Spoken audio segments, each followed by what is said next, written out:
Umarangkada naman ang Oplan Baklas sa Quezon City para tanggalin ang mga election campaign material na nagkalat sa lungsod. Ito'y bilang pagpapatupad sa umiiral na mga ordinansa sa Quezon City na nagbabawal sa pagsapit o pagsabit ng anumang political propaganda maging ng mga ads ng mga produkto sa mga ipinagbabawal na lugar. Ang mga detalye ihahatid ni Val Gonzalez.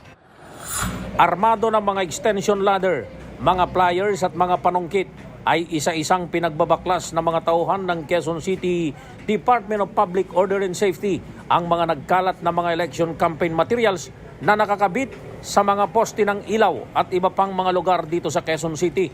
Ang malawakang Oplan Baklas na ito ay aksyon ng Quezon City LGU para ipatupad ang umiiral na mga ordinansa na nagbabawal sa pagsasabit ng anumang mga political propaganda maging ng mga ads ng mga produkto sa ipinagbabawal na mga lugar. Mistula na kasing piyesta sa malaking lugar sa Quezon City sa dami ng namumutaktak na mga streamer, mga tarpaulin, mga billboard at iba pang mga political at advertising propaganda na nakapaskil sa mga hindi otorisadong mga lugar.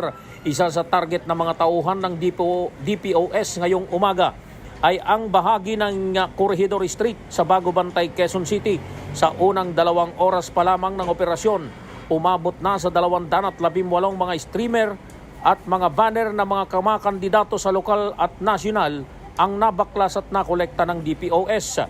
Batay sa umiiral na ordinansa sa Quezon City, kabilang sa mga lugar na bawal magkabit ng anumang propaganda o anumang mga ads ay ang mga poste ng Meralco, mga pampublikong kagamitan at pasilidad gaya ng street signs, traffic lights, signal post, tulay, maging ng mga overpass. Para sa MBC TV Network News, ako si Val Gonzalez, DZRH, una sa Pilipinas, una sa Pilipino.